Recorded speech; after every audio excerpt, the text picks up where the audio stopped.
আশা করি সবাই ভালো আছেন।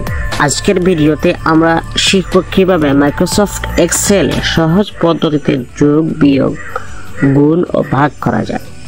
এক্সেল ব্যবহার করলে গণনা করা খুবই সহজ হয়ে যায়। তাই যারা এক্সেল শিখতে চান তারা অবশ্যই ভিডিওটি শেষ পর্যন্ত দেখবেন। তাহলে চলুন শুরু করা যাক। এক্সেলে যে কোনো সংখ্যার যোগফল বের করার জন্য আমরা প্লাস চিহ্ন ব্যবহার করতে পারি। উদাহরণস্বরূপ, যদি A1 এবং B1 সেলে দুটি সংখ্যা থাকে তাহলে তাদের যোগফল পেতে নিচের ফর্মুলা ব্যবহার করতে হবে। ইকুয়াল A1 প্লাস B1, তারপর এন্টার চাপুন। এছাড়াও যদি একাধিক সেলের সংখ্যা যোগ করতে হয় তাহলে সাম ফাংশন ব্যবহার করতে পারেন। যেমন ইকুয়াল সাম ফার্স্ট ব্র্যাকেট A1 তারপর A5, ব্র্যাকেট ক্লোজ করে এন্টার চাপলে অটোমেটিক সাম হয়ে যাবে। এটি A1 থেকে A5 পর্যন্ত সব সংখ্যার যোগফল দেখাবে। বিয়োগ করা যোগের মতো সহজ।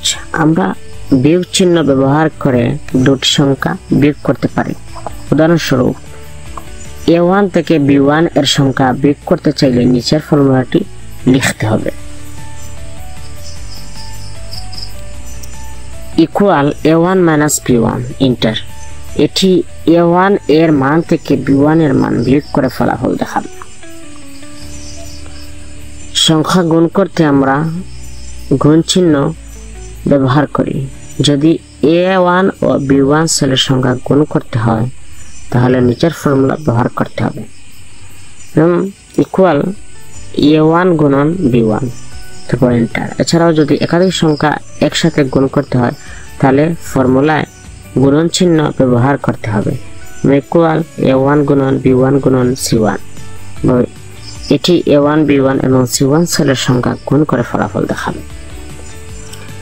সংখ্যা ভাগ করতে ভাগ চিহ্ন ব্যবহার করতে হয়। উদাহরণস্বরূপ, A1 এর মানকে B1 দ্বারা ভাগ করতে হলে নিচের ফর্মুলাটি লিখতে হবে।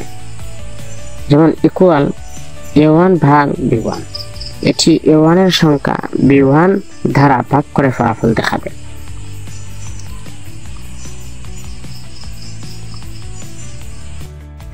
এই ছিল এক্সেলের যোগ, বিয়োগ, গুণ ও ভাগ করার সহজ টিপস। যদি ভিডিওটি ভালো লেগে থাকে তাহলে অবশ্যই লাইক দিন, শেয়ার করুন এবং চ্যানেলটি সাবস্ক্রাইব করুন। আরও নতুন নতুন এক্সেল টিপস পেতে আমাদের সাথেই থাকুন। ধন্যবাদ। দেখা হবে পরবর্তী ভিডিওতে।